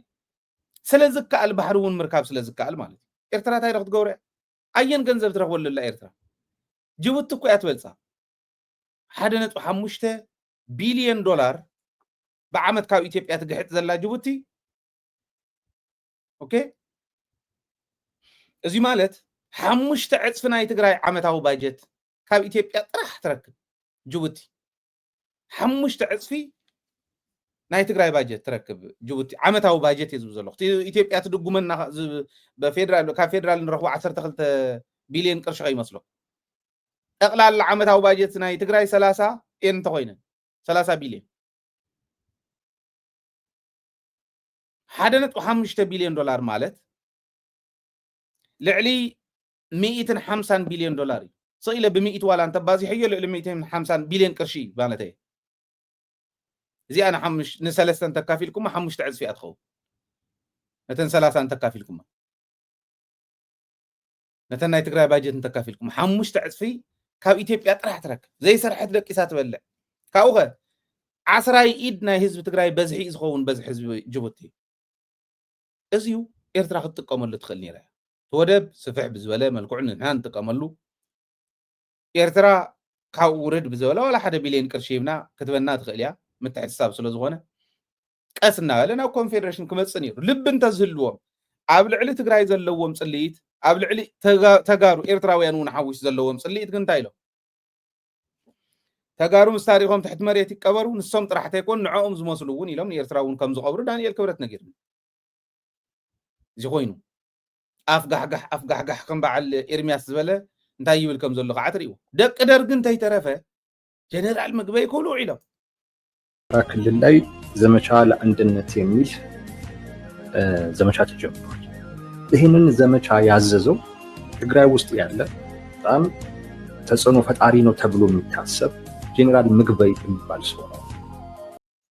ኣበይ ረኺብዋ ዝኹም ዝበለ ሓሳዊ ክሕሱ ከሎስ ኣበይ ረኺብዋ ትብሉ ትእዛዝ ኮይ ሰብ መሲሎም እዮም ዝኣትኻ ቆልዓ እዚ ሕዚ ተጋሩ ድኒቆም እዮም ብዙሓት ተጋሩ የንጨውጭብሉ ነይሮም እዮም ኣነ ፐርሰናል ስለዚ ኣምኖ ኣብ ገዓት ተለወሰት እንታይ እዩ ዝብለኩም ነይረ ከኒና ምውሓጥ ዘይኽእል ኣብ ገዓት ለዊሰን ኣብ ገዓት ተቕሊለን እየን ኣደታትና ዘውሕጦ ኦኬ ብመዓር ዝተለዓጠጠ መርዚ ዝተፍኡ እዮም እዚኦም ከምኣ እየ ዝብሎም ኩሉ ግዜ ቃለይ እየ ከምኣ እየ ዝብሎም ከምኣ ስለ ዝኾኑ መምህር ገብረ ኪዳን እውን ብደንብ ገይሮም ኣሚሮምና እዮም ስለ መንነት ፀላእትና ግን ከምዚኦም ዝበሉ ንክዕንድርሉ ዝገበሩ ናና እዮም ተምናና እዮም ዝገዱ ፋኖ ንናይ ኢትዮጵያ ሰራዊት ቀጥቂጥዎ ዋጋ ክፊልዎ ስለ ዝኾነ እቲ ዜና ወፂኡ መግለፂ እውን ኣውፅኦም እዮም ዘመነ ካሴ መግለፂ ኣውፂሎ ተቀጥቂጡ ዋጋ ምስ ከፈለ ናይ ኢትዮጵያ መንግስቲ እከለ ስለዚ ኣዘዘ ኢሉ ይዛረብ ኣሎ እዚ ድንቁርና እዩ ኢሉ ኣቕሚጥዎ ኣሎ ጀነራል ምግበይ እውን ቃለ መሕተት ገይሩ እዩ ምስ ኢትዮ ፎረም ከምዚ ዓይነት ነገር ገይርዎ እውን ከም ዘይፈልጥ ተዛሪቡ ኣሎ ካበዮም ጽዮም ወደ ኣዞም ሓሰውት እዚኦም ተልኩም ንሕድሕዶም ከምዛ ናይ ኣብ ቁርሱብና ትግበር ንኹሉ ይብፃሕኻ ከማያ ከምዛ መቆነን ናይ ቤተ ክርስቲያኑ ናይ ገዳም ኣብ ገዳም ዝነብሩ ብመቆነን ሓንቲ ግዜ ብመዓልቲ ሓንቲ ግዜ ክበልዑ ትዋሃቦም ከም መቆነን እዮም ዘካፍልዎም ናይ ግል እዚ ይስርሑ ናይ መንግስቲ እዚ ይስርሓ ተባሂሉ ባንዳታት እውን እዚ ይስርሑ ተባሂሎም መቸም ንሽሙ የጽይፈካ እንዲ ባንዳ እዚ ይስራሕ ከምዚ ናወር ዝእዝዝዎም ሰባት ዋዕዋዕ ኢሎም ሓደ ግለሰብ ጀነራል ምግበይ ዝበሃል ናይ ኢትዮጵያ ሚድያታት ጠቅላላ ናይ ባንዳታት አንደበት እውን ናይቶም ትትኩሉ ዝዋዕሉ ሒዝዎ ውዒሉ ንሕና እውን መራሒ ሰራዊትና ብዘይ ኣበሶ ኣብዘይ ዋዕሎ ክጽለም ከሎ ነቶም ከምኡ ዝገብሩ ዝነበሩ ገጢምና ውዒልና በዓሎም ግን ፋኖ መልስ መሊሶም አለው ማለት ነው ዚት መልስ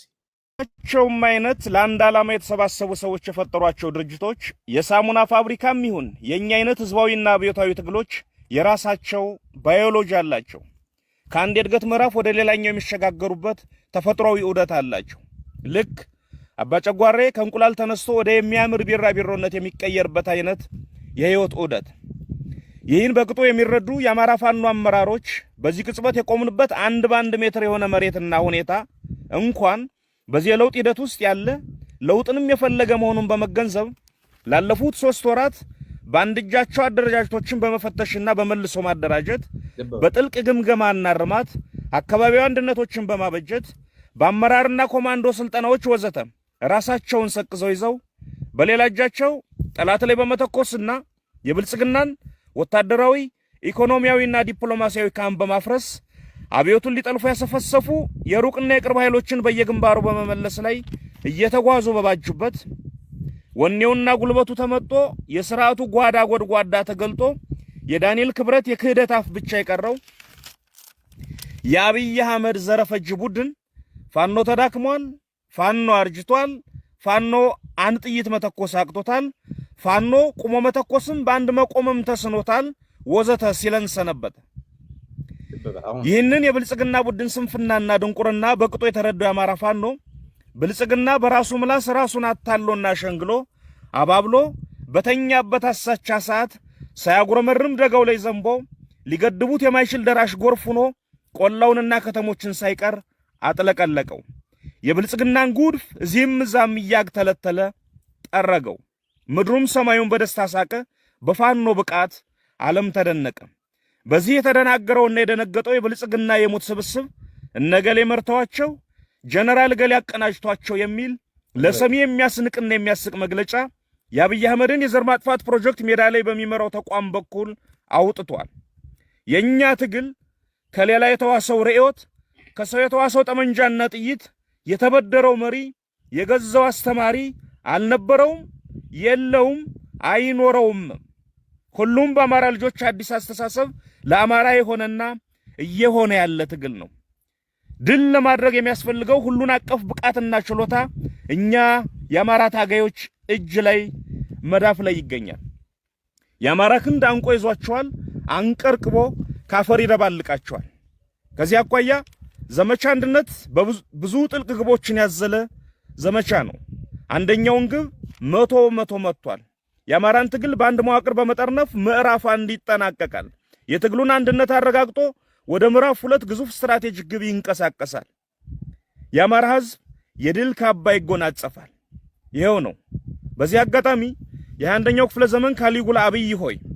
አማራ በጅብ ግልገል ሳይሆን በእምዬ ምኒልክ፣ በአፄ ቴዎድሮስ፣ በልጅ ኢያሱ፣ በበላይ ዘለቀና በጀነራል አሳምነው ጽጌ ግልገሎች እየተመራ ገጥሞሃል። እጣ ፋንታ አሳፋሪ ውድቀት ነው ይልሃል። የአማራ ጀግኖች ትግል ጅብ ሆኖ ይበላሃል። አማራን ጨርሰ ሳታጠፋው በህብረቱ ያጠፋል፣ በፍጹም አንድነቱ ያሸንፋል። በጅብ ቆዳ ሳይሆን በአባቶቹ አምላክና በአባቶቹ ጥበብ የሚታገዘው አዲሱ ትውልድ መቀመቅ ይከታል። ድል ለአማራ ህዝብ፣ አንድ አማራ፣ አዲስ ትውልድ፣ አዲስ አስተሳሰብ፣ አዲስ ተስፋ። መጋቢት 13 2017 ዓ.ም አርበኛ ዘመነ ካሴ ትማል ዝወፀት እያ ኣነ ትማል ነጊረኩም እየ ደደቢት ተኸታተሉ ተሓቂ ክትረኽቡ እንተኾንኩም ቀጥቂጦሞም እዮም ንሕና ረኺብናዮም ኢና ነዚኦም እውን ማለት ነቶም ፋኖ ክንረኽቦ ብዝግባአና ሓበሬታ ካብ ፋኖ እውን ረኺብና ኢና ቀጥቂጦሞም እዮም ኣብ ኩለንተን ኣብታ መግለፂኦም ዘውፅዎን ምግበይ መሪሕዎን ዘን ኩለን ዘዋስ ምግበይ ኣዚዝዎም ዝብልዎም ዘለው ደቡብ ጎንደር፣ ምዕራብ ጎንደር፣ ሰሜን ጎጃም፣ ምብራቅ ጎጃም፣ ምዕራብ ጎጃም፣ ሰሜን ወሎ እየን። ኣብዚአን ከምቲ ዝበሎ ዝገደፍሉ የብሎም ለዋዊሶሞ እዮም። ፋኖ ሒዝዎን ዝነበረ ብረትስ ወሪርናየን ኢና ኢሎም ፋኖ እውን ደምሲስናየ ኢና ኢሎም ፋኖ 500 ሰብ ጥራሕ ከም ዝኾነ 500 እንደይንም ዝበሉ 76 ሰብ ኢዱ ዝሃበ ካሊእ ኣብ ከተማ ዝሓዝናዮ ገለ ኢሎም ተሎ ባጃጅ ወሪደን ይዋጋኣ ነይረን ኢሎም ባጃጅ እውን ሒዝና ኢሎም እንደ መውዚ ባጃጅ እውን ሒዝና ኢሎም ክንዱ ዝኣክል ወረ ዘውረ ኢሉ እዚ እዩ ዝመስል ቀጥቂጥናዮ ምሕረት ዘይብሉ ዋጋ ስለ ዘኽፈልናዮ ዓጀውጀው ኢሉ ንሕና ግን ዝገዛእናዮ ይኹን ተኾናተርናዮ መራሕ የብልና መመር የብልና ባዕልና ኢና ንቃልስ ዘለና እያ እታ ትሕዝቱ ናይ ዘብ ቆዳ ኣሲሮም ግልገል ጅብ ይዘው ተሸክመው ይሄዳሉ ገለ ዝብሎ ዝነበረ ንዑ እውን ይዝገልጽ ነይሩ ብደንቢ ገይሩ ገሊፅዎ እዩ ዝብል እምነት ኣለኒ ከምታ ተረዳእኹማ ከምታ ዝሰማዕኹማ እያ ሕዚ ፋኖ ዘለዎ ኩነታት ምግበይ ኣዚዝዎ ምግበይ መሪሕዎ እንተይኮነስ ፋኖ ናይ ኣምሓራ ፋኖ ዋጋ የኽፍሎ ኣሎ ንኣብይ ኣሕመድ ብተግባር ማሪኽና እዮም እንዲዮም ኢሎም ንሶም ፋኖ ማሪኽዎም ምዃኑ ግን ይሄው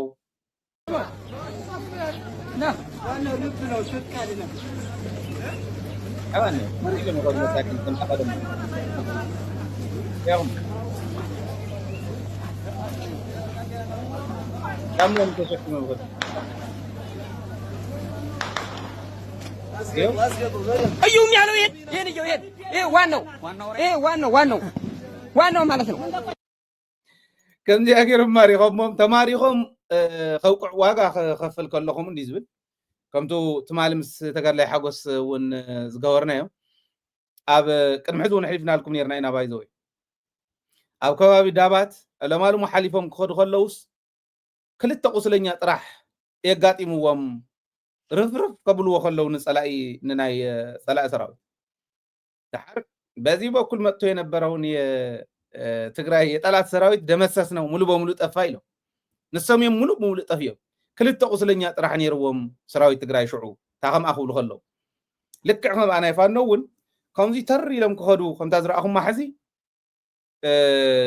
ንፋኖ ምግበይ ኣዚዝዎ ዝነበረ ዘመቻ አንድነት በሚባል ርፍርፍ ኣቢልና እየ ኢሎም ዝተዛረብዎ ዘውፅዎ መግለፂ ኣብቲ ናይ ጀነራል ምግበይ ዝነበረ ርኢኹም እዮም ብረቱ ከምዚ ጌርና ሕዲግና እዮ ገለ ዝበሉ እንደውም ኋላ ቀር መሳርያም ይጠቀማልና 46 ኋላ ቀር መሳርያ እውን ሒዝና እዮም ኢሎም ሓንቲ መትረየስ ሒዝና ኢሎም ግን ኣብኡ ተዛሪቦም እዮም ኖርማሊ ርኢኹሞም ቶም ድሽቃን ካሊእን ተሸኪምዎ ዝኸድ ዘሎ ሰራዊት ኣብ ሓንቲ ከባቢ ዘሎ ክፍለ ጦር ኣብ ክፍለ ጦር ውሽጢ ዘላ ዘሎ ጽዋራ ግሽቃይዚ ሰልፍ ግባ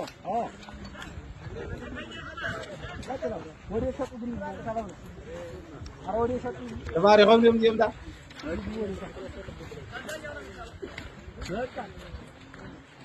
እዚኦም ሓንቲ ክፍለ ጦር ዘለዉ አስገባቸው ወደ እሸት ወረታችኩም በዛው እንዲተም ምሩ ተሰቡን ረአይዎ ተመሳሪያውን ረአይዎ ኣብ ሓንቲ ክፍለ ጦር ክንዶ ዝኣክል ክሕዙን ተኽኢሎም እዚ ኩሉ ማኢት ኣሽሓት ሰራዊት እንታይ ተዓጢቑ ከም ዘሎ ሕሰብዎ ክፃወሮ ዘይኽእል ነገር ይመጽእ ከም ዘሎ ፍሉጥ እዩ ንሰራዊት ትግራይ ከጥቅዕየ ኢሉ ንሰራዊት ትግራይ ከጽልምየ ኢሉ ዝገብሮ ኣብ ኣምሓራ ክልል ዘሎ ነገር ክኸብዶ ከሎ ናባና ጣዊቑ ኣምሓራ ባዕሎም ክኢሎም ክቃለሱ ከም ዘይኽእሉ ያው ነገርና ንዘሎ ትማልታ ይብል ነይሩ ሎም እንታይ ይብል ኣሎ ብተግባር ረአይዎ መግለጽዮም ናይ ሎም እንታይ ናይ ትማል መግለጽዮም እንታይ የአማራ ፋኖ እንደዚህ የማይመለስ ገለታት ናወሉ ሽፍታን ተይተረፈ ጸዊዕም ናብ ትግራይ እትዮም ከብቅዑ ሕዚ ትግራይ እንተ ዘይመሪሕዎም ጀነራል ናይ ትግራይ እንተ ዘይመሪሕዎም ክዕወተ ይኽእሉን ናይ ትግራይ ኢድ ስለ ዝፈልጥዋ እዩ ናይ ትግራይ ሓለንጊ ስለ ዝፈልጥዋ እዩ ባይዘወይ ቶም ነባራት ጥራሕ ኣይኮኑን ዝፈልጥዋ በዚ ዘመን እዚ ሕጂ ናብ ትግራይ ተመሊስካ ምጽእ ኣይከኣል ቶም መናእሰይ እውን ሪኦም እዮም ናይ ትግራይ ሓለንጊ ወያነ እቲ ነባር ቀድሚ ሕዚ ተማሪኹ ዝነበረ ከም በዓል ብርሃኑ ከም በዓል ግዛዕ ምዛዕ ዝበሉ ሶም ጥራሕ ኣይኮኑን ዝፈልጥዋ እቶም መዋዕልቲ ተጋሩ ኮይኖም ጡጦ እንዳጥወው ዝወሰድዎም በዓል ኣበባው ታደሰ ጥራሕ ኣይኮኑን ዝፈልጥዋ ጡጦ እንዳጥወበት ሕወሓት ካብ ዝወሰደቶም ጀነራላት ሓደ ኣበባው ታደሰ በዓል ብርሃኑ ተማሪኹ እዮም ንሶም ጥራሕ ኣይኮኑን ናይ ወያነ ሓለንጊ ዝፈልጥዋ ሕዚ ሓለንጊ ወያነ በቶም መናእሰይ በቶም ቆልዑት ሕዚ ዝረኣኹሞም ዓይነት እውን ትፍለጥ እያ ኣብ ዝሎሙ እዋን ተገበረ ስለ ዝኾነ መን ይኽመጽእ ንትግራይ ሕዚ እታ ናይ ትግራይ ሓደ ጀነራል እውን ዓወፅወፅ ከብሎም ከም ዝኽእል እታ ናይ ጀነራል ምግበይ እኽልቲ መርኣያ እያ ማለት ስለዚ ኣምሓራ ብደንቢ ገይሮም ክሰርሕሉ ዘለዎም ብቕዓቶም ብተግባር ከረጋግፅሉ ዘለዎም ግዜ እዩ ዘሎ ናይ ኣምሓራ ፋኖስ ዓርሲ ክኢሉ ባዕሉ ክመርሕ ይኽእልን እዮም ዝብልና ዘለዎ ከመይ ክመርሕ ከም ዝኽእል ግን ባዕሉ ነጊርና ኣሎ ክብል ደልየ እዚ ከምኡ ኢሉ እንዳሃለወ ምናልባሽ ንመሰጋገር ኮነና ሓንቲ ክሊፕ ጋብዘኩም እንዴ ድሕሪና ምንታይ ኢና ክንሰግር ኣብ ትግራይ ዝፍጠራ ዘለዋ ክፍተታት ሕዚ ምስታ ናይ ወዲ ወረደ እውን ዓንቶ ዘቕመጥክዋ ካልኦት እውን ኣለዋ ኣብ ቲፒኤልኤፍ ባዕሉ እውን ኣብ ካልኦት እውን ፅባሕ ዋጋ ከኽፍላና ይኽእላ እየን ዝብለን ኣለዋ እዚኣተን ሓደ ክልተ እንዳበልኩ ከቕምጥ ክምኩር እየ እዚአን መሓዝ ኣድላይ እዩ ሃይለ ጥራሕ ዝስራሓሉ ወይ ኣብ ደደቢት ጥራሕ ተዘረበ እንተይኮነስ ካልኦት ሚድያታት እውን እዚ ወሲድኩም ናይ ባዕልኩም ወሲኽኩም ክትሕልፍዎ እንተኽኢልኩም ንፅባሕ ጌጋ ተፈጢሩ ፈተናታት ከይበዝሓና ክንገብር ንኽእል ኢና ዝብል እምነት ኣለኒ እታ ክሊፕ ጋብዘኩም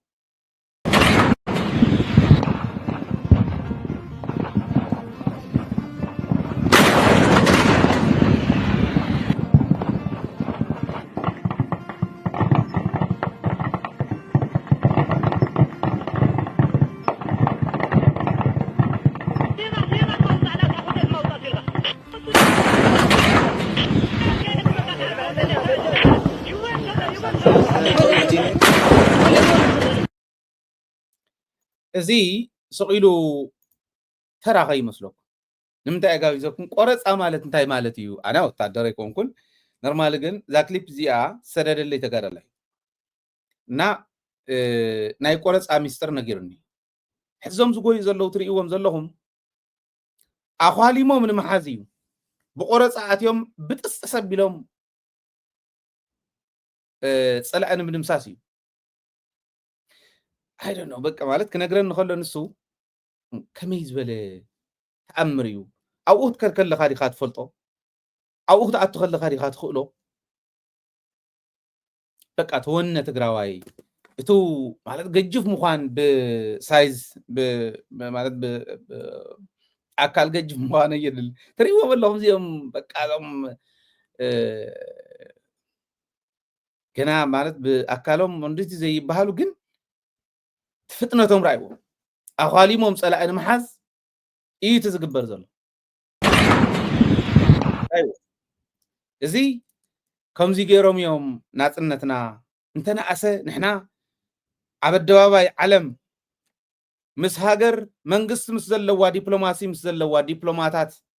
دبلوماسيات ناب عدتات ناب هاجرات مستل عدي توداديرنا دبلوماسينا مسوم توداديرو بريتوريا قاليتهم توتيتهم بغاليتهم توتيتهم بريتوريا خيدهم سانا خدرادور استغبره ጋሽ ተደሪሮም ዝሓድሩ ደቂ ህዝቢ ከምቲ ትርእይዎ ዘለኹም ለይትን ቀትርን ፅዒሮም ፈቆዶ ዱርን ገደልን ከምቲ ትርእይዎ ዘለኹም ኣኽራናት ወፂኦም ወሪዶም ፀላኢ ኣብ ዝኣተዎ ኣትዮም እዚኦም ሕዚ ኣነ ዲ ክስዋዕ ፅባሕ ንጎ ስዲ ክስዋዕ ፅባሕ ንጎ ዘይፍለጥ ንትግራይ ግን ሓድነት ህዝቢ ትግራይ ክረጋገፅ መሰል ህዝቢ ትግራይ ክኽበር ኢሎም በረኻ ሰፊሮም ከም ዝትርእይዎ ዘለኹም ገይሮም ናጽነትና ንኽንረጋግፅ ዝገበሩና ኣብቲ ሕልፍ እውን ሕጂ እውን ከም ሰብ ከም ዘርኢ ንኽንተርፍ ዝገበሩና ጀጋኑ እዮም ተጋደልቲ ትግራይ እዚሲ ራእይዎ ሲልካ እዚኣ ጉያ ኢልካ በቲ ኣኻሊምካ ካብኡ ንየው ኢልካ ትድቅሰሉ እውን ኣይኮነን ሓደ ድፋዕ ሴርካ ናፍቲ ሓደ ድፋዕ ሴርካ ናፍቲ ሓደ እሞ ከዓ ዓፆምካ እሞ ከዓ ኣብታ ዘይብልካ ኢኮኖሚ ኢተሰሪሑ ተኣምር ኮ ኢተሰሪሑ I don't know أنتم أرت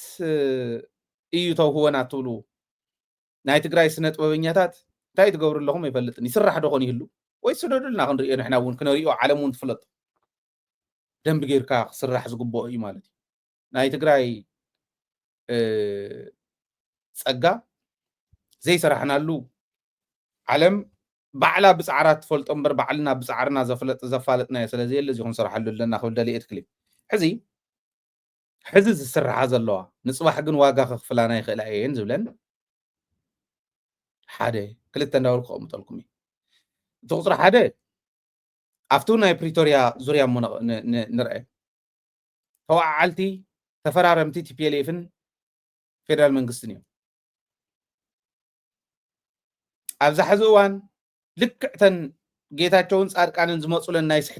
حتات كزي بعل سفاب رهازك أنا بروز نور نايس حتت جزية بعل سيان بعل كالي إنك أنا بروز نور نايس حتت جزية يزرق مزلو مصير تردين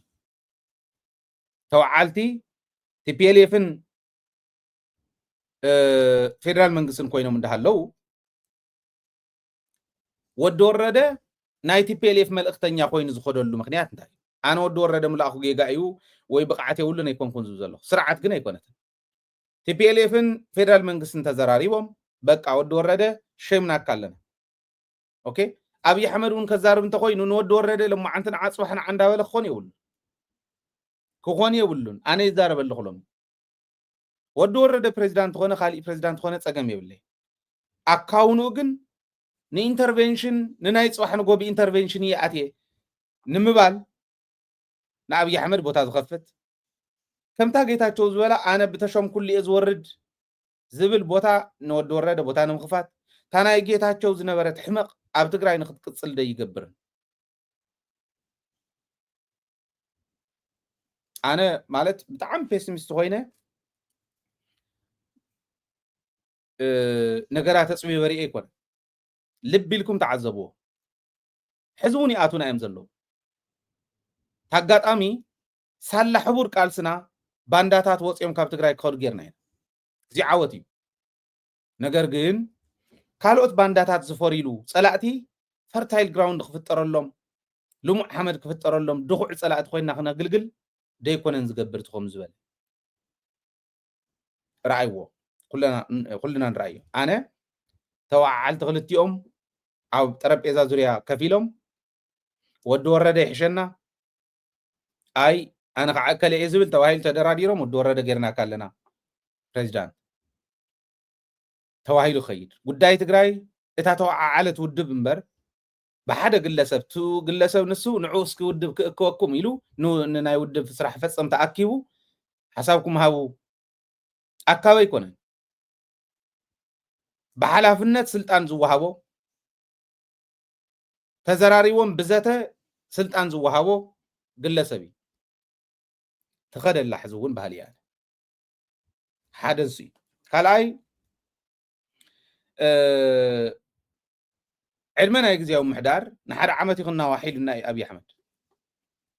أبي أحمد إذا عزز أنت خوين زخون يجايو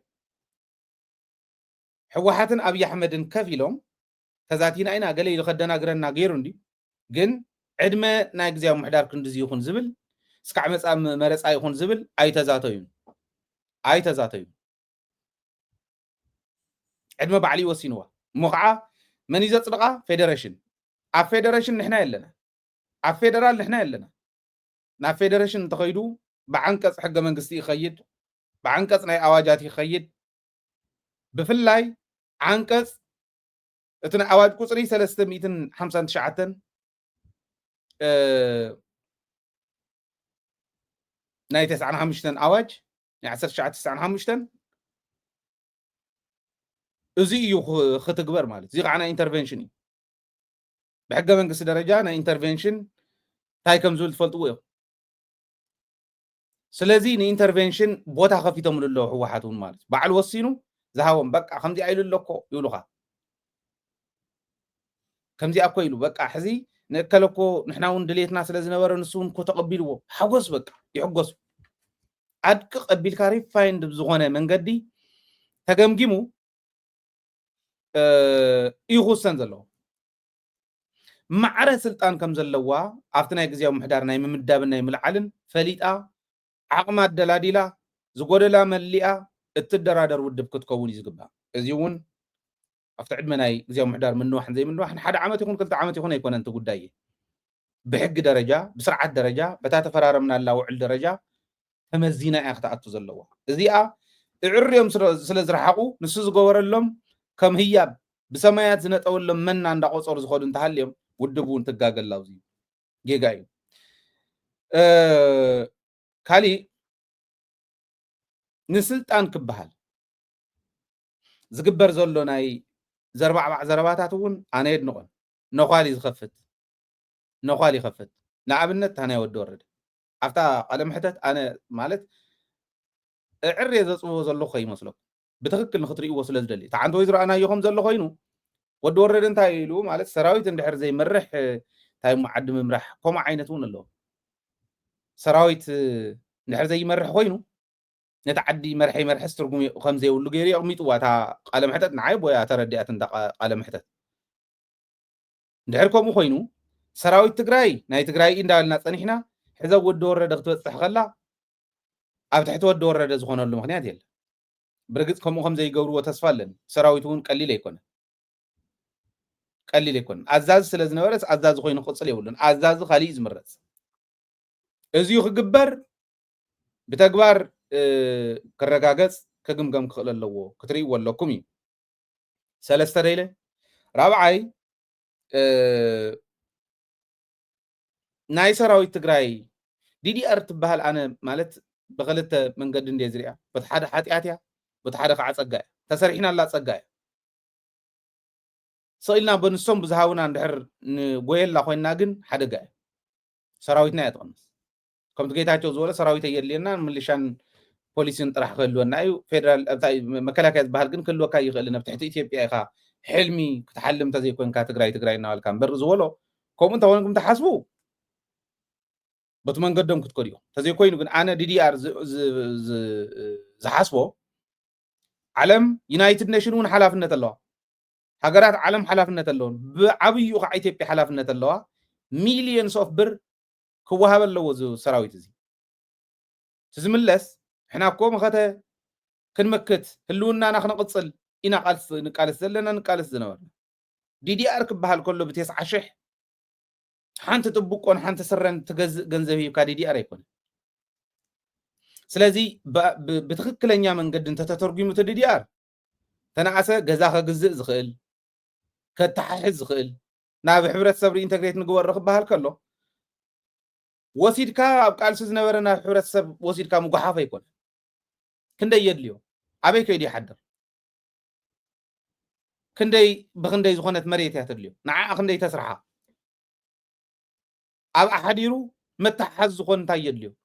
ዓለም ከመይ ድያ ትወስድ ዲዲአር ክፍፀም ከሎ ከክንደይ ዲ ዝወሃቦ 90,000 ትወሃቦ $1,000 እኮ እያ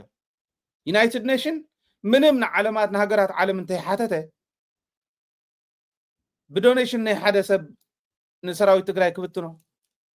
$1,000 ون يتملئ 700 $600 دولار يتكون زل زين هي ومس 4 عامات 5 عامات برخات سفر عبد زحلو حزب زرحان سراويت DDR يكون له نحنا وندولينا يبلا كاميرا حمص من يخان سخا DDR كم غيركات ملس كم تا 3000 قدم حزب نبرت مالت ويانا ብዙ ትክክል ይኮን ካብ ናይ ሕሉፍ ታሪኻት ማር ክትከለ ኣሎ 3000 مسدي ደሞም እዚ ሁሉ 17 ዓመት ተቃለሱ ሰባት 3000 ሒዝካ ተመርገፍ ኢሎም ይዱን ከማይ ተን 3000 ስረን ጥብቆን ምስ ገዛእናለን ኢሉ ተጋር ላይ አባዲ ማንጂ ሰው ዚም ቃለ ምሕተት ገብረሉ ከሎ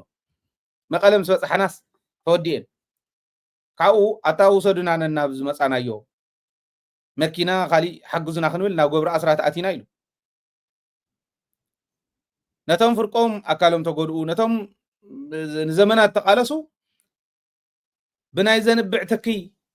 አባይሮም ማፍተ ቀደም የዝብ ዘሎ ከመልስዎም ከሎ እዚ በዓል ሲየን በዓል ጻድቃንን ዝገብርዎ ዝነበሩ በዓል ገብረ አስራት ዝገብርዎ ዝነበሩ ሰባት ኮይኖም ሕዚ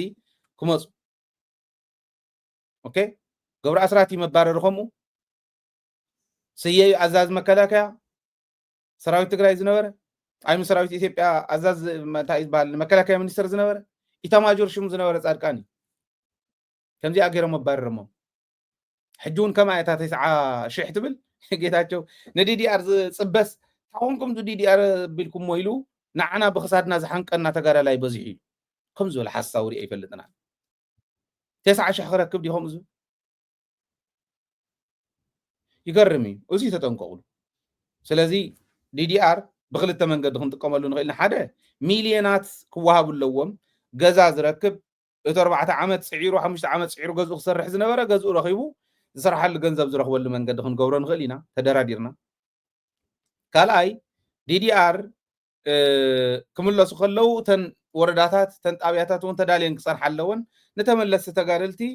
ናይ ደቃቱን ናይሽን ትካላት ሂብና እንድሕረቢልናዮም እንተወዲብናዮም ድሕሪኡ እቱ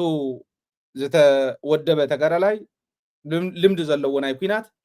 ጸገም ተመጸ ትግራይ ክሕሉ ዝኽእል ግን ኣብ ሰላም ኮይኑ ከዓ ከልምዕ ዝኽእል ይኾነልና ትካላት እውን ነጥሪ ዝብለለን ኣብ ውሽጢ ሕወሓት እውን መን ናብ ስልጣን ይውፃእ በቃ ክርክር ዘለዎም ይዝመስለና እከለስ ካባይ ይበልጸኒ ይዝብል ናይ ለባም ሓሳብ ዘለዎም አይመስለኒ That's why نود ورد حليفهم يو ود ورد حوحات يكون بريزيدنت حوحات يخون يزولتو متايش نايت غزياو محدار بريزيدنت كاب حوحات يخوني اي تدرادرون لمنتاي من يخون انا دخون كخون يلو ناتفحنا زرو صبيق زخيد سب يخلو كلهم عند حركوين ام باركم اخاب كونت اكل يخون يلوم حليفهم زهاويز مثلا مغتل سلازخونس بو يقصل زب سب يله مدردار تتخيلوا عقمخات امامين كان دحر تخد كتغور تخدي يكالي نيرو اي غورون غني ازي ون تطنققوا دحن زخونه سب نتاودب كدحن زخيل سب نتعد كدحن زخيل سب اكل ايم اكل يوصا الكم بدفرت ناي مزراب كلت كلوكم اللو عدينا ندحن زلنا ግለሰባት ናይ ግለሰባት ስልጣን አይኮነ ያዚ ታውድቡን ከተርሕንዋት ዓዱን ከተርሕንዋን ተኾንኩም እዚ ተሓሲብኩም ልይ ዝብለለን ሰራዊት ኣብ ትሕቲ ግዝያዊ ምሕዳር ክኸውን ይዝብል ናይ ወዲ ወረደ ካፍታም ቃለ ምሕተት ተዓዘብክዋ ተጠንቀቁላ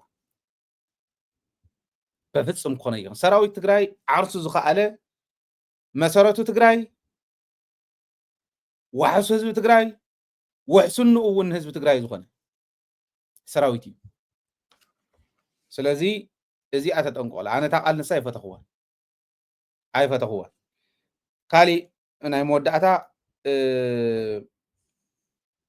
ድርድርን ዝርርብን ክግበር ዘለዎ ንስልጣን ይኮነ